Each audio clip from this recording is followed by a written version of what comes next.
Hey everyone, it is Carrie with Trail Traveler, and welcome to our complete guide to GMRS radios. We're going to take a deep dive into what GMRS radios are, how do they compare to other types of radios, pros, cons, rules, privacy codes, repeaters, and much more. So buckle up. It's going to be a long one.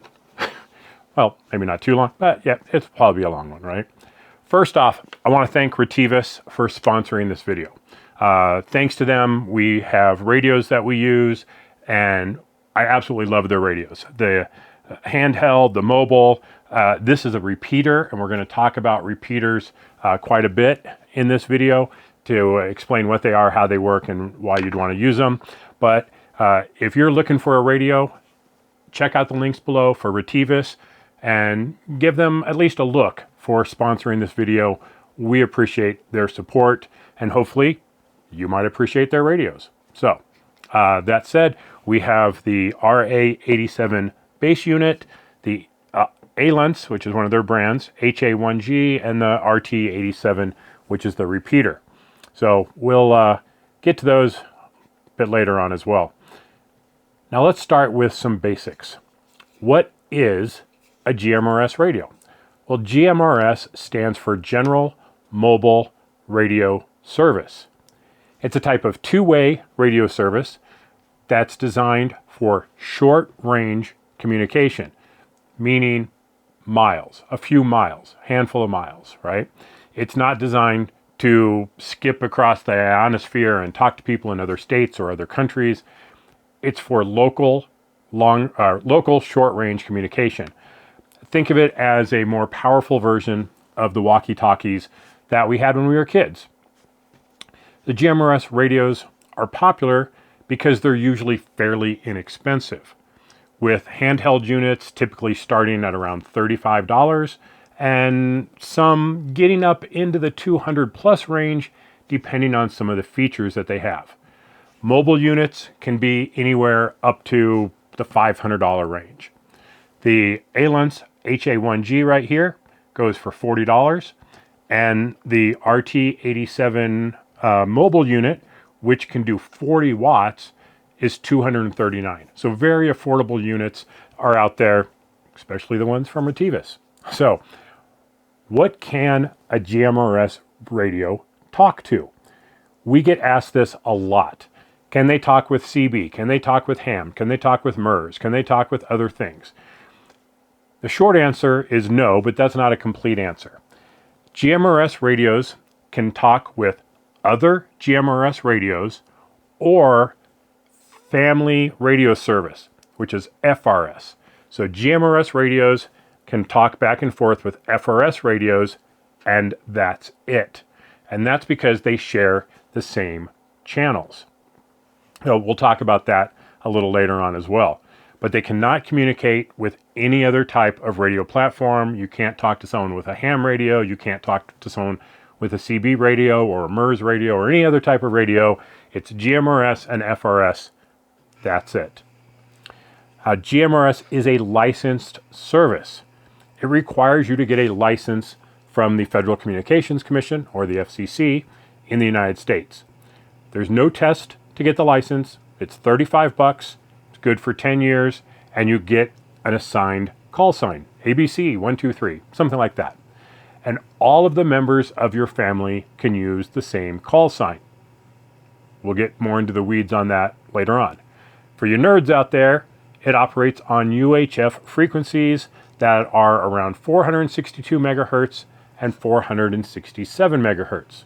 You will never need to know that outside of this video.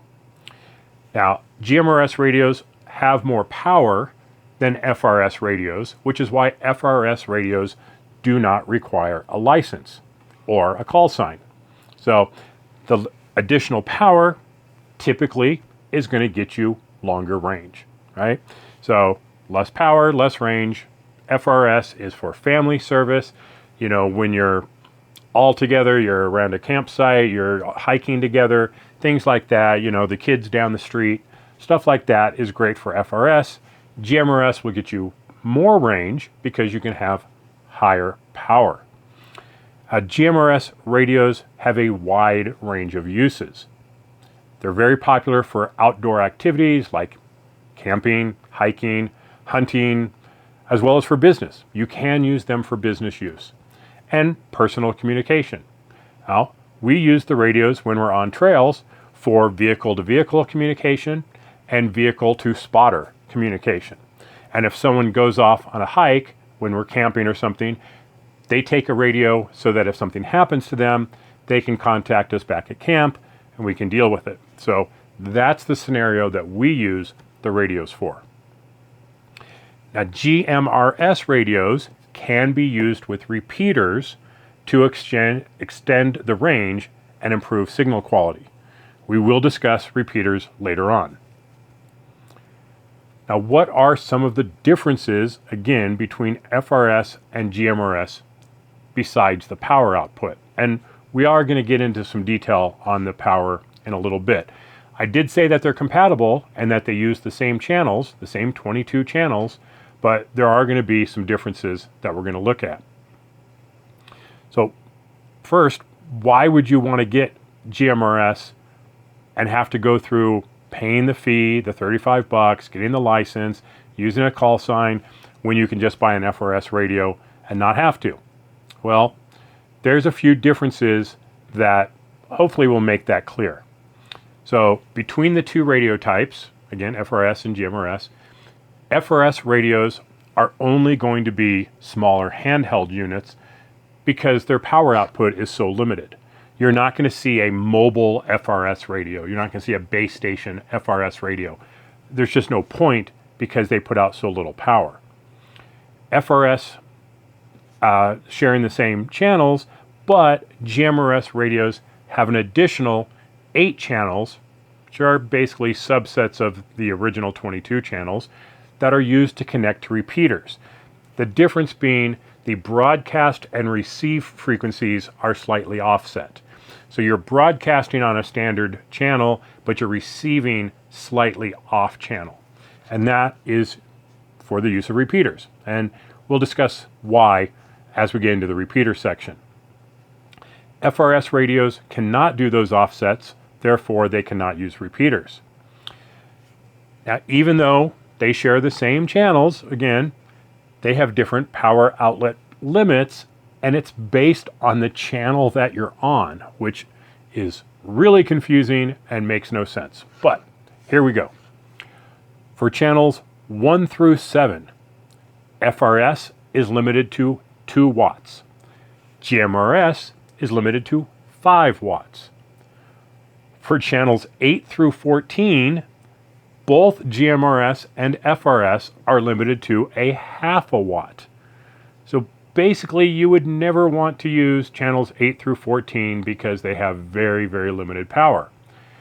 For channels 15 to 22, FRS is limited to 2 watts again, while GMRS radios can go to 50 watts. So big difference on the upper end of the channel spectrum. Another difference is GMRS radios have removable antennas. So you can find an antenna that is best for your situation. If you're doing hiking in the woods and things, a high gain antenna might actually cause interference as it's bouncing off trees and obstacles. So a low gain antenna might be a better choice. If you're out in the open, a high gain antenna might be a better choice, get you longer range. If you break an antenna, you can just replace it. On an FRS radio, if you break the antenna, you replace the entire radio.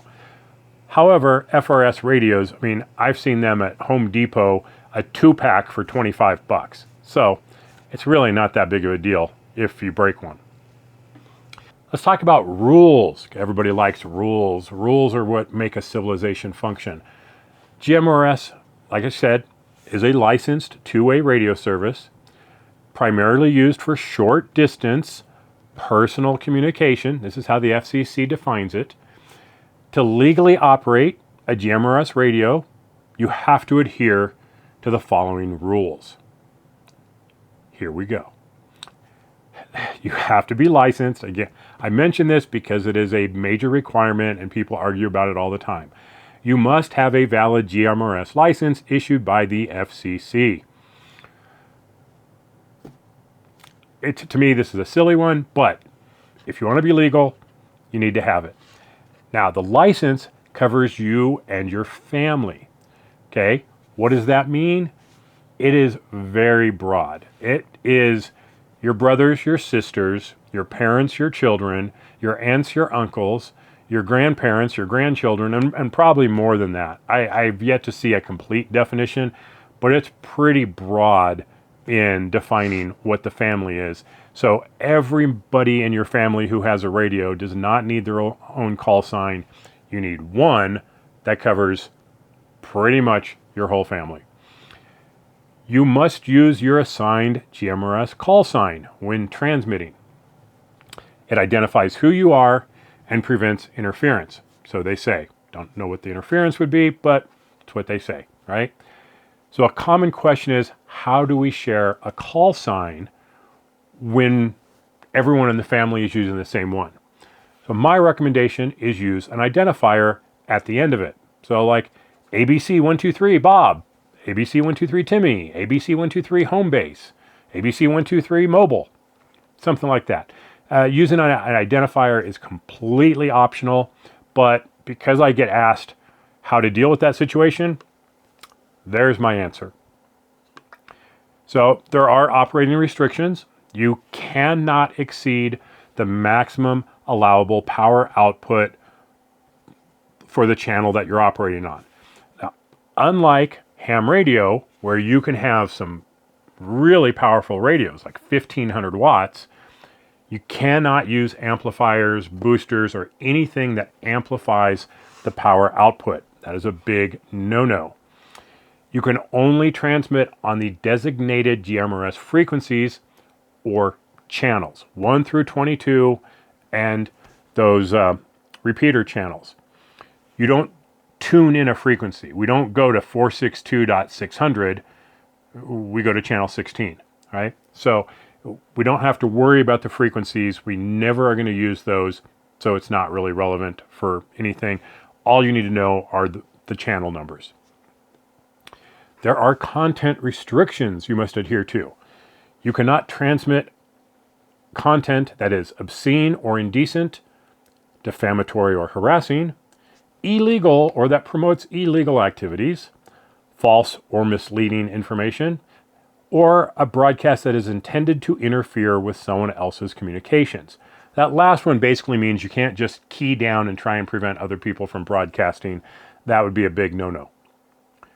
Now, who can get a GMRS license? Okay, that's pretty simple. You got to be 18 years or older, not a representative of a foreign government, and only an individual, not a business. Now, that is a newer rule. Can't remember when, but it's been around for a while. But you used to be able to get a business license. Now, everyone just gets a individual license, and even though you can use it for business, you don't get a business license anymore.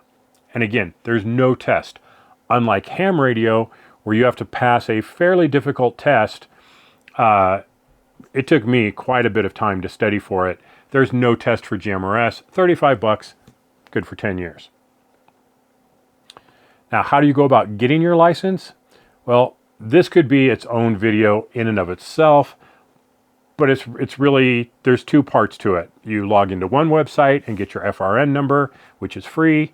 About a day later, you get that. You go to the FCC website, you pay for your GMRS license, and typically 24 to 48 hours later, you have your call sign and you're ready to go.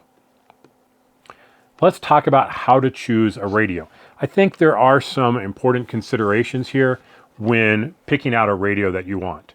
You know, obviously, do you want a handheld radio that you can walk around with? Or do you want a mobile radio that is going to be mounted in your vehicle, or maybe even a base station at home, that can output a lot more power, right? So that's kind of your first choice, right? If we're going with a handheld radio, one of the things I look at is, how do I charge it, right? There's still some radios on the market. They have a proprietary base that it sits in, and that's how it charges. Often, those are running off USB-A or they're plugged into the wall. Very inconvenient when you have a low battery and you're out on a trail or out in your vehicle somewhere. So I recommend any handheld radio that you look at, often referred to as handy talkies, is rechargeable off USB-C. To me, that's the only way to go these days. There's really no reason to have anything else. You get low power, you plug it in. Basically everybody these days has some way of providing USB-C power in their vehicle. So USB-C is the way to go for that situation. I think there's really no other option. You know, what is the power output? You know, some of these are advertised as 5 watts, some are 8 watts. Obviously the 8 watt would only be legal on those higher channels because they can go up to 50 watts. The lower channels are going to be limited to 5.5 watt, but those upper channels may be able to get you to 8 watts. In my testing, I haven't found any real range difference between a 5 watt radio and an 8 watt radio. The repeater that I can hit sometimes that's in downtown Denver from me is 36 miles away. I have a radio that's advertised as 8 watt that I cannot hit that repeater. I have radios that are 5 watt that I can. Probably the difference is going to be the antenna that they come with, not the power output. A better antenna is going to do more than a couple of watts of power. You know. Now, if you plan on using repeaters, you want to make sure that the radio that you're getting supports dual tones. Now, we're going to talk about tones in a little bit, but it has to be able to support a different tone for broadcast and a different tone for receive. It's called split tones. A lot of repeaters require that, so check your radio before you buy it. Make sure it supports split tones. Another feature that is really in the past 2 years, maybe a year, it's getting really popular, is dual channel support. So what that is on here is essentially it acts like there's 2 complete radios in here. So on the screen, I can see 2 different channels. If someone broadcasts on one, I'll hear it. If they broadcast on the other channel, I'll hear it. I can push my main push to talk button to talk on the first one, or I can push one of the other keys here and broadcast on the second channel. So literally, it's like having 2 radios in your hand. Why would you ever need that? Well, you may not. Simply put, you may not. It may not be something that you'd ever consider. Real life situation for us, every once in a while we do very large trail runs. They could have 15, 18, 20 people in them. I'll have people that are in the middle of the group and at the end of the group that are helping kind of keep everyone together, make sure everyone's being safe and everything. And I may want to have communication with those people that the rest of the people don't hear. So everybody else will be on a public channel, but I also have a separate channel just for my helpers that are there so they can tell me, hey, this guy's not doing something right or something's going on. It's something that they really don't need to broadcast to the entire group. So that's why we use dual frequencies like that. Now they all have repeater channels. That should be a common thing with any GMRS radio today. But some radios have extra programmable memory slots. I believe the HA1G, if I remember right, has 250 or 255 memories. So they're not different channels. I still am limited to those 22 channels and the 8 repeater channels, but I can put those in as different memories for different places. So here in Colorado, I'm connected to 6 different repeaters. Well, that's 6 out of my 8 repeater channels. If I want to pre-program my radio before I go to Utah for 4 or 5 of those repeaters, well, then I have to get rid of some of the ones that I have here at home. Well, with those extra programmable channels or memory slots, I don't have to worry about that. I can just add them to the radio. No big deal, and they're always there. So to me, that's an important consideration. Another one is water resistance, right? I am extremely klutzy with my radios when I'm on trails. They have been dropped in snow. They've been dropped in mud. They've been dropped in water. They've been dropped in slush. They've been dropped a lot. I drop my radios a lot. But radios like this one, HA1G, great example, IP67 rated, meaning it can withstand being in a meter of water for 30 minutes and still work properly. So for me, maybe not for you, but for me, that waterproof feature is really big. A lot of radios feature an FM radio. I couldn't possibly care any less about listening to FM radio when I have my GMRS radio. I don't listen to FM radio in my vehicle. I have no desire to use FM radio. So for me, that's not a selling point. For you, it might be. A lot of the radios support NOAA weather channels or weather alerts. That could be an interesting feature. If you're a hiker, you can tune in many, many places and get updated weather alerts. So that might be something that is good for you. I have better ways of getting weather that's more updated and more specific to the location I'm at using my Zoleo GPS device. I can just request the weather and get basically a 24-hour weather report. There are some new radios coming out that support GPS features, and I think this is some very cool technology that's coming. It's also referred to as APRS in some cases, and it has a GPS unit inside the radio, so when you broadcast, it sends your GPS location. And another radio that's tuned to that, and I think there's identifiers and things, can pick up on that, and with an app on their phone that's connected via Bluetooth to the radio, you can see where someone else is on a map.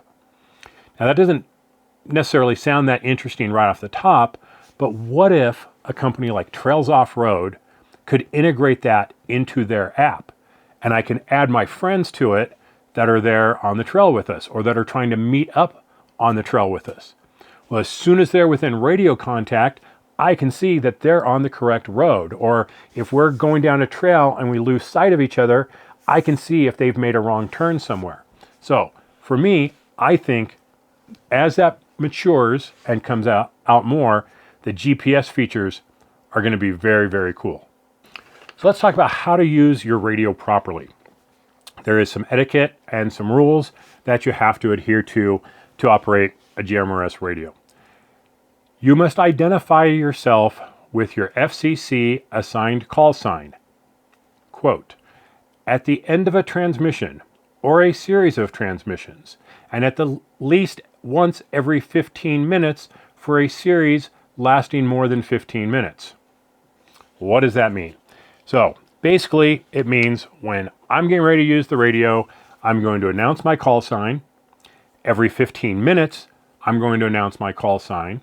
And if I've been broadcasting for more than 15 minutes, when I'm getting ready to stop using my radio, I'm going to use my call sign. So since you need to know your call sign or remember your call sign, it's a good idea to use a label maker, get your call sign and put it on your radio so you can, oh yeah, that's what it is. Because if you're like me, meaning old and losing their memory, having it right there on the radio is probably a good thing, right? So that's what I do. So let's start off a transmission, okay? It's always best to start off with your call sign and your intention, okay? So are you saying that you're just available for anybody to reach out and communicate with you because you're lonely and you have no friends and you're just hoping that there's somebody else on the other side of the radio that's willing to talk to you? Or do you just want a radio check, right? Or are you trying to reach someone specific? So let's talk about those scenarios, right? For a radio check, it could be something simple like ABC 456, channel 16, Loveland, radio check, please. Someone else is going to reply with something like their call sign, then your call sign. Wrong. A response to that would be somebody using your call sign to get your attention, their call sign to identify themselves, and then a response. So the response to that would be ABC 456, YF 123, I read you loud and clear here in Fort Collins. Something like that. If you just want to announce yourself to the world and say, anybody talk to me, you would say monitoring or standing by, right? So you could say ABC 456 on channel 16, monitoring. And like when we're on our repeaters, it usually goes something like ABC 456, Berthoud, monitoring 600. 600 is one of our repeaters. So something like that. So again, someone might reply to that with ABC 456, YF123, how you doing today? So you've just made a new friend. Isn't that wonderful? Now, if I'm on my mobile, I'm in the Jeep and I'm driving down the freeway, I might even start something off like ABC 123, mobile on 600, heading southbound from Fort Collins into Denver on I-25. All right, so if someone wants a traffic report on I-25 southbound from Fort Collins to Denver, they can reach out and talk to me, all right? So I mentioned split tones before. Now they're also called privacy tones, CTSS code tones, DCS tones, side frequencies, subchannels. They're known by often different names based on the manufacturer, which call it what you want. For the sake of this video, we're going to refer to them as privacy codes because that tends to be a more common phrase, right? There's analog and digital codes. You don't ever need to know that, but it is a code that when you broadcast, it is not audible, so you don't hear it, but the other radios around can hear it. So it goes out with your transmission and it basically allows another radio that has the same code programmed into it to hear your transmission and reply to you. That's an important point of it, is the replying back. Now, all that's really doing is filtering out any signal that does not have the privacy code set. So let's get into that in a little more detail. That might have been a little unclear. So I have two radios, right? This is using, for simplicity, privacy code A. This is privacy code A. They can talk back and forth to each other, no problem. Now, someone else who's on the same channel as us, but does not have privacy code A set, will hear us. They go to transmit, we will not hear them because they did not broadcast that privacy code. Okay? I hope that makes sense. So people can hear you, which is why they're technically not private, because your communication is still open to the entire world. Just because it's called a privacy code doesn't mean it's encrypted or it's secret or anything else. It's out there for everybody to hear. But they try and transmit, and your radio is not going to let that come through because they didn't broadcast the correct privacy code. Now, pros and cons of that. All right. The pro being obvious, it eliminates chatter. It actually eliminates interference noise too. When we are on a channel with privacy codes, we hear nothing but the other people using that privacy code. So little blips, little scratches here and there, gone because there was no privacy code transmit. The downside to this, and again, maybe not a downside for you, maybe it's perfectly fine, but I just want to point it out. We have been on trails before, and as we're driving around, someone has heard us communicating on our radios, and they have reached out because they needed some assistance. Maybe they were stuck, they needed a winch out. In the case of us using privacy codes for our group, they can hear us. So they figure, hey, if I can hear them, they should be able to hear me, and they're trying to reach out for help. We will not hear them. So, pros and cons of privacy codes, right? It's, the devil's in the details there. So, I don't plan on not using privacy codes because of that, but it is something that we need to consider, right? So again, Even though they're referred to as privacy codes, they're not private. People can hear you. You can't hear them. Now, some repeaters use those codes so that only members of their club can use those repeaters. If you don't know what privacy codes are being used, and often they're different from the transmit and the receive to make it even more complicated, then you're not going to be able to use those repeaters. So here in Colorado, the Front Range GMRS group, the different repeaters that I have access to, all use privacy codes for that reason. It's to keep unauthorized people from using those repeaters. Okay, so hopefully that makes sense. A lot of people get confused about these codes or these tones and what they're for, so hopefully that has straightened it out for you. All right, what is a repeater? I've mentioned it several times. This is a repeater. This is the RT87 from Retivis. It's only a 10 watt, so it's good for local stuff. Often people put these in a vehicle when you're on trails so that you have a little more power than the 5 watt radios that people have. And as I said, the best way to think of this is as it has 2 radios in it. One is receiving, one is broadcasting. And it does it immediately. As soon as a signal comes in, it goes right through the circuitry and right back out on a slightly different frequency. So, why would anybody want a repeater, right?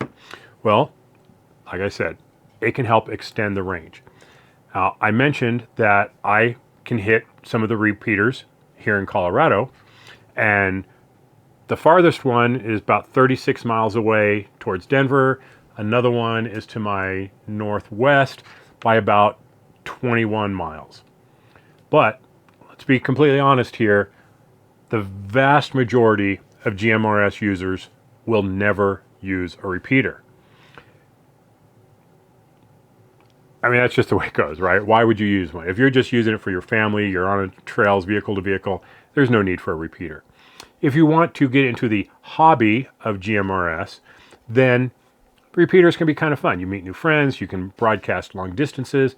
If you need assistance, being able to access a repeater is going to get you longer range. So I've had a conversation with somebody here in my house to that repeater that's in Denver, 36 miles away, and someone on the other side of that was 50 miles from the repeater. That means with a small handheld radio, I was talking to someone 86 miles away. That's pretty darn cool, right? How often do I need that? Absolutely never. So it's just one of those things. So why do I have a repeater? Well, we use it here in our house. Literally. This sits in our house. We have an antenna up on the roof, and it is used for short range communication around here in town. Do we truly need that? Yeah, not necessarily. I mean, we have cell phones, but there's a few locations that I go to, some fishing lakes, where there's no good cell signal. So if Katarina is trying to reach me on the cell phone, she can't reach me. However, sitting inside the house, she can use a very low power handheld unit, do a broadcast, and this will go out at double the power through a very nice antenna that's very high up, and I'll be able to receive it 15, 20 miles away on a lake. So that is pretty cool. We also have told other people in town about the repeater, and they can use it themselves. So for us, it's kind of a community service as well. And that's what we use the repeater for. Do you need it? Probably not, but that's what they're for.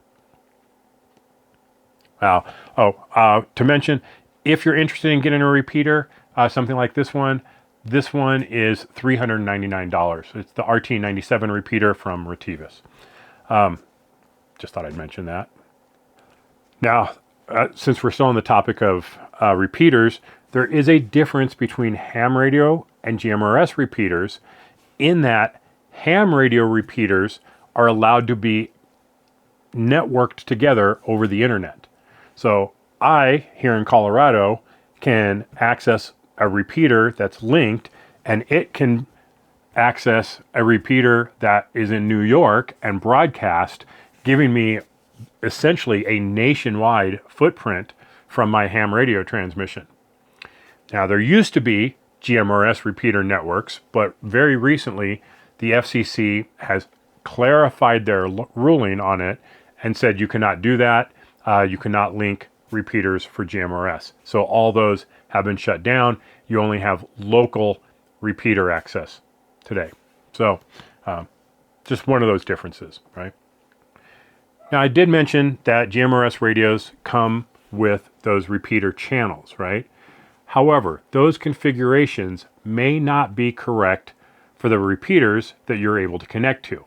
Now, the frequencies might be, but you probably need those privacy tones to be able to set it up properly. Well, how do you find information? How do you even find repeaters to access to? Well, there's some good online information. There's websites like mygmrs.com and Repeater Book. And Repeater Book also has an app. What's really cool about the Repeater Book app is as soon as you open the app, it knows your current location and it shows you the repeaters that are closest to you. That's kind of cool. Now, if they're private, you may not have the information that you need to access it. But once you find a repeater, you note down its 2 key frequencies. You look that up in your manual to see if that's the repeater channels. And if you need to set up those privacy tones, you do that and you're good to go. So it's kind of cool. You'll need the output frequency that you're broadcasting on, the offset or the return frequency. The offset is typically plus or minus 5 megahertz. The repeater tones, usually they're CTCSS or DCS, digital encoded. And you'll need to know any specific things about the repeater. So it usually is pretty easy to set up if you know those tones or if they're even using them, right? So programming your radio, most, not all, most radios either have their own software, typically Windows-based. I have not seen one that is Mac-based yet. Or they can use an open source software called Chirp. There is a Mac version of Chirp, which is very cool. These radios here can use Chirp.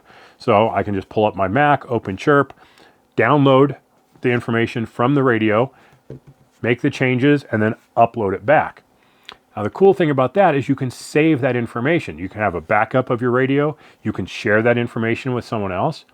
So here, our local GMRS club with its different repeaters that we have.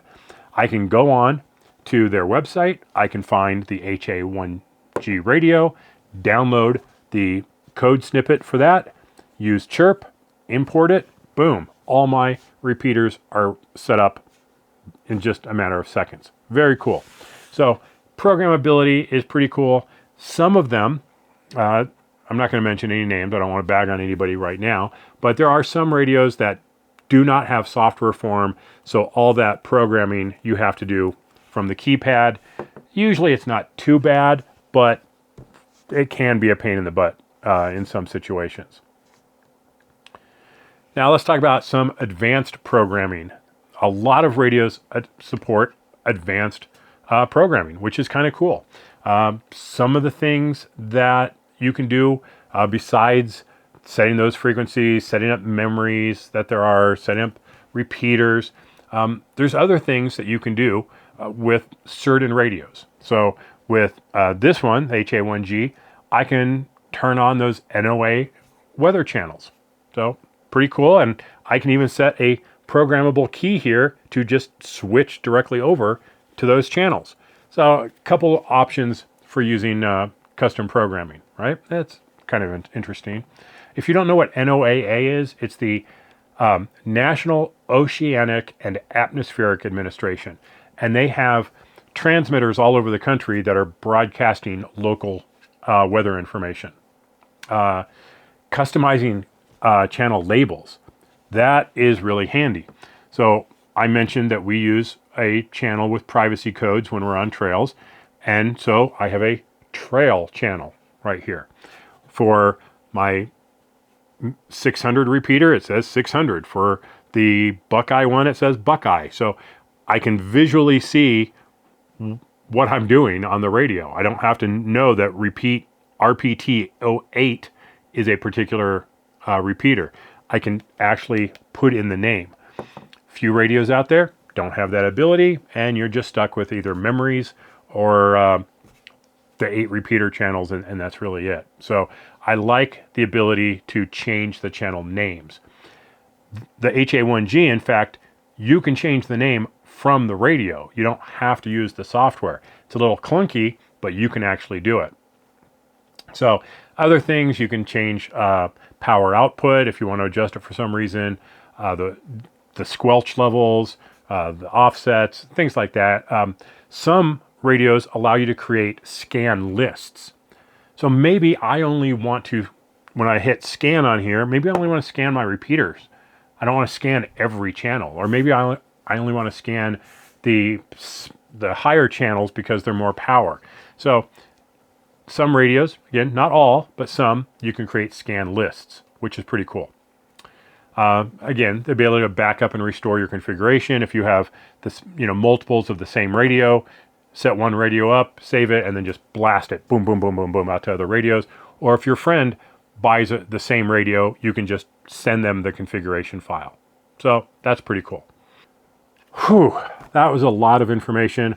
Hopefully that has got you up to speed on everything GMRS, at least in the US. I do get asked a lot about Canadian rules. I don't live there. I have no way to, transmit and receive from anyone there, so I do not know Canadian rules. It's probably easy to Google that. Once again, big thank you for Retevis for sponsoring this video. Please support them by at least checking out their radios. Not asking you to buy one if it doesn't fit your needs, but I think you may find something that you like over at Retevis. And once again, big thanks for them for sponsoring this video. I really appreciate it. So if you have any additional questions, be sure and put them in the comments. I will do my best to answer them, and hopefully I've done a good enough job this time that I don't need to do a third version of this next year, but we'll see how it goes. Thanks for watching. Stay safe out there. We'll see you on the trails.